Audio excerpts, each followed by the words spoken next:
guyyaa sun immoo dhaqee kaasuu dadhabe. Namarraa illee liqeeffadhee 8,500 waraqaa sirreeffadhe. Osoo waraqaa kana hin sirreeffatin dura birrii 4,000 niitii tokkotti kenne. Niitii lammii Sooriyaa sii sirreessaa waraqaa sii sirreessa naan jettee itti kenne.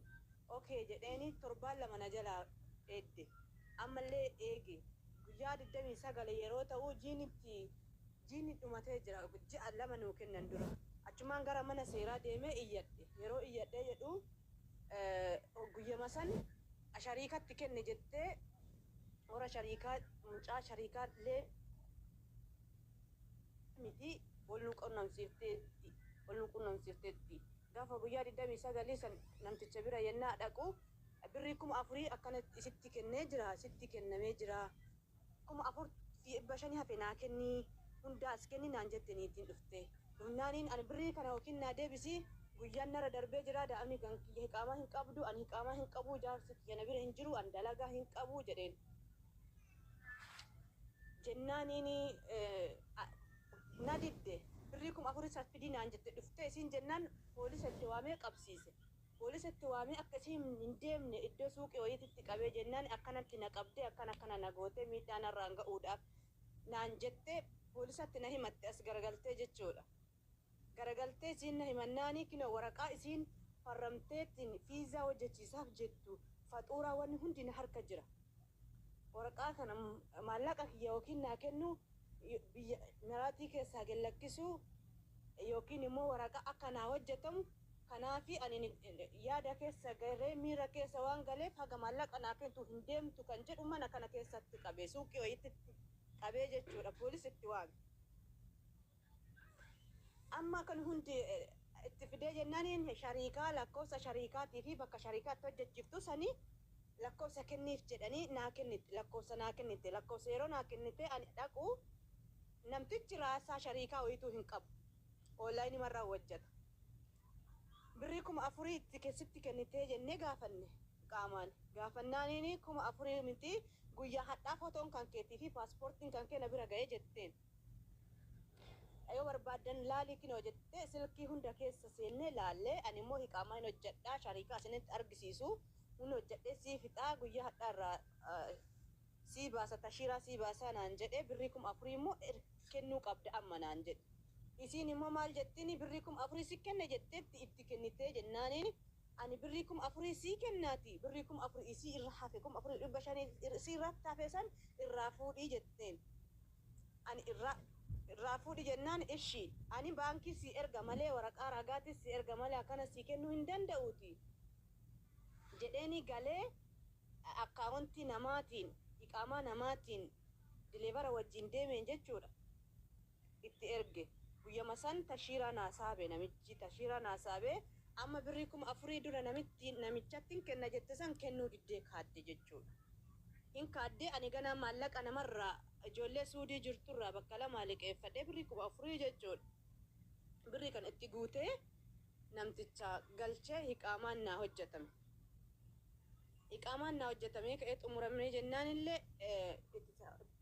bakka seeraa dhaqe ammas seera dhaqee jennaaniin waraqaa akkanatti baasiiti kissii banii naan jedhan. Waraqaan na harka jira jechuudha. Kissii itti ban yeroo kissii itti banee birrii 300 baasee karaa kana daa'ima baadhee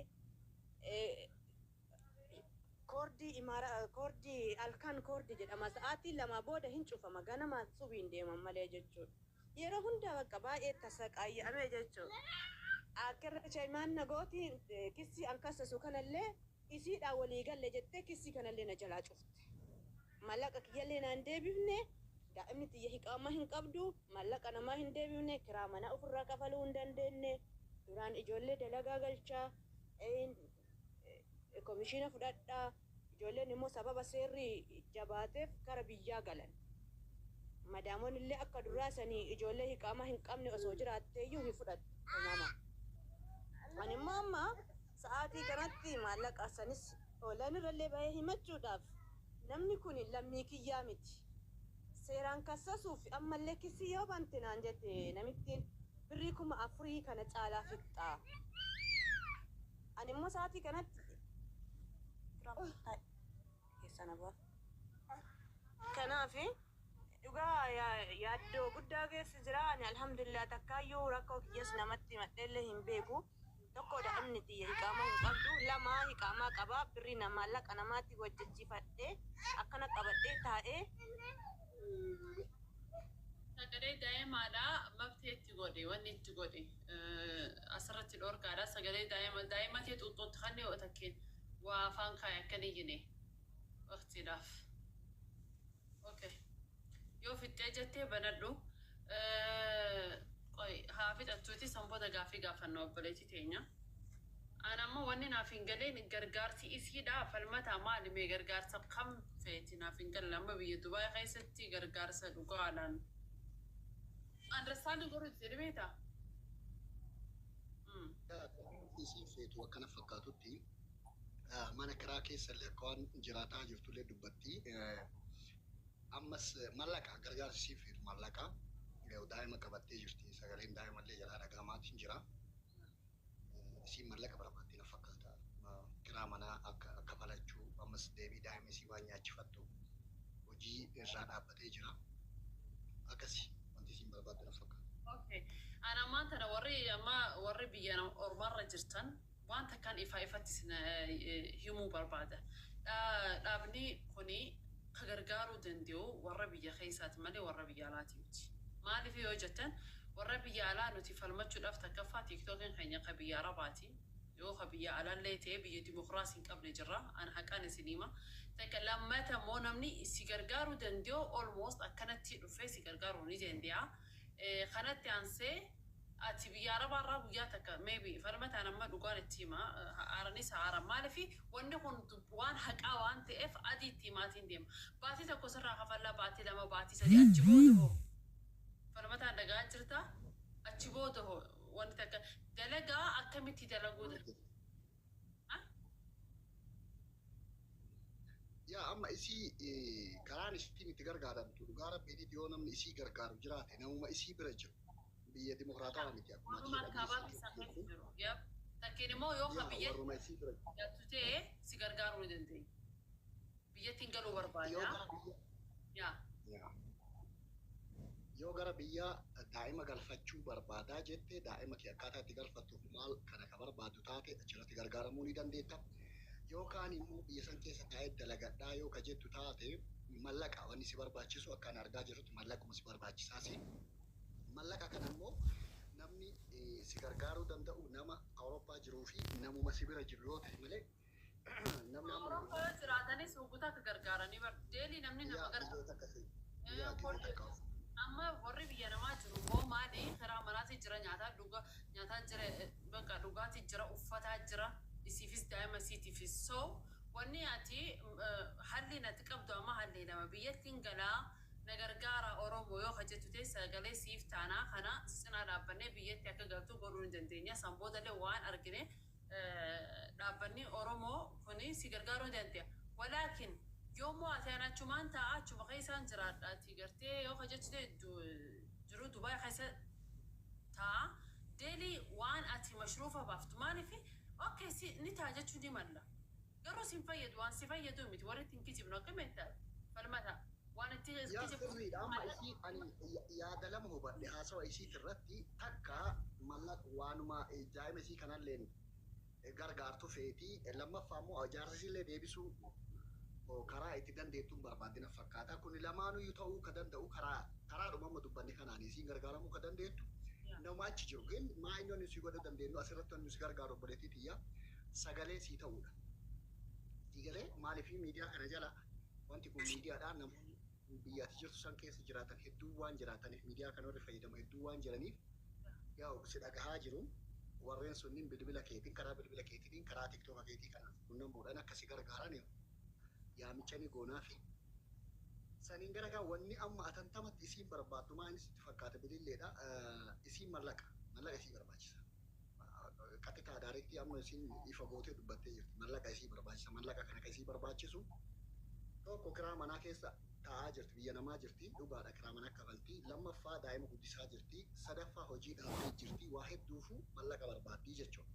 Digalee jaarsa kiyya biyyan raafii dadhalee hojjettee akkasii gargaaru wajji hojjetanii wajjin jiraatan mallaqa barbaaddi. Asuma teetteetiin hojjetteetiin jiraatuudhaaf illee mallaqa barbaaddi. Giin irra caala furmaanni kee maali daa'ima kee yookaan gara biyyaa galchuu yookaan ofii keetii gara biyyaa akkaataa itti galtu ijjeeffachuu yookaan immoo yaa maslahaan kee kanuma lamaanii kanarratti immoo namni biyya keessa hin jirtan naannoo san jirtan mucayyootani cinaa dhaabbadhaa jedhuuni wanni biraan jiru wayitaa kan waan jiru. Kanarraa yaada adda ta'e ani yaada wayiin qaba xiqqoo dhiifama wajjin. Yaada obboleettii teenatti hir'isee yoo iqaamaa qabaatte ilma ofii biyya galfattee deebitee dalaydee ijaarsa ofii waamuu hin dandeetti fayyaa qabdi waan ta'eef jechuudha. Yaadni kiyya kanuma. Jedhee yaada kiyya deeggartee dhugaadha. Ilmaan isii ka ta'uu qabu. Amma saniif yeroo tokko. Okay, akkasanii yaada isiidha hin fixannee mee akkana fakkaatu yaada isii haa fixattu. An zoro ani hin gorsu ani ilmoota eegalchiitii ifama xiqqoodhaan darabbashtee keessaa bahee ani ammas taanaanii waraqaa hojjechiifadheera maallaqa namaatti hojjechiifadhee maallaqni kun kana nyaatame ani ammas taanaan daa'imuma kanaayyuu galchuu barbaada malee ani daa'ima of bira qabadhee guutumaan guututti jaarsa kiyya fiduudhaafillee furmaata baay'ee yaadee turellee jechuudha. Hin danda'amu waan hin danda'amneef sila kana ta'eef an amma sa'aatii kanarratti jiinii waggaa tokkoon qabee jira namichi kun mana kana ji'a meeqarratti kafalaa fi dhumarratti kafalaa fi deema jechuudha. Amma sa'aatii kana guyyaa 15 booda manni kun hin diigama jechuudha. Mana biraa galuudhaaf immoo namni naa eeggatee guyyaa gas naa eeggatu hin jiru. Maallaqan naa liqeessaniifuyyuu ganama galgala na cinquu jiran jechuudha. Ani ammas taanaaniin nin dalagadha. Ganaa nin dalagadha fayyaa qabaa yeroo kanatti rakkadhe malee yeroo kanatti ani waan daa'imaan galchuu fi kiraa manaa kanarra jiruu fi akkasuma hojii adda addaa jiruu fi idaa narra jiruu fi malee ani nin dalagadha alhamdulillah maaliif fayyaa qabaa daa'ima kiyya namatti kennee maatii kiyyatti kennee isatti illee kennee deebi'ee dalagadha.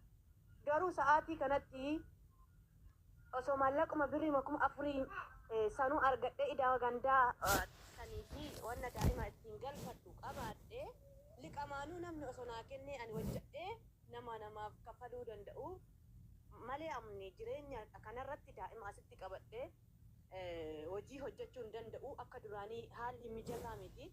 An nama rakkataa meeqa ijoollee maraatte kararraa galchee ofitti qabee mana hojii galchee fayyisee kan kiraa hin qabne kan nyaata hin qabne gargaaree asiin gahe alhamdulillah. Anna garuu hadha nama gargaarsa gaafatu osoo hin taane yaa'u ilmoon immoo waan nama hin qabdu hadha yoo kiisii keessaa birrii takka hin qabaanne si ositu suuqii finaa waa kana barbaaddi.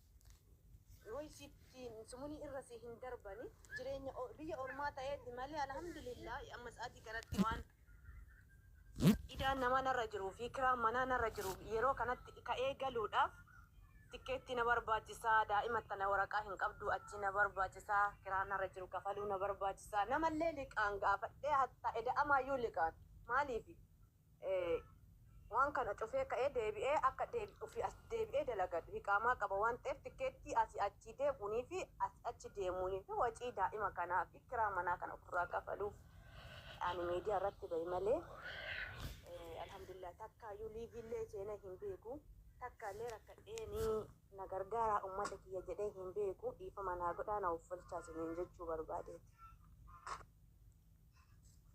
Okay, no, rakkoon qabu kuni baraati gaafachuun kee hedduu takka bareedaadha. Furmaata argachuuf gaafatte.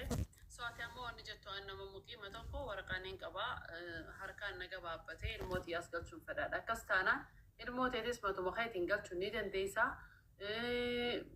Bakka hanguma gartee liqiin namaa sirra jiru malee rakkoon takka sirratti hin jiru jechuudha. Kanaas yoo akkas ta'e warra jira jedhanii dhaga'anii yoo gargaarsi dhufellee inshaallah siif barreessina. Nudubbisi keessaa. Akkamittan falmata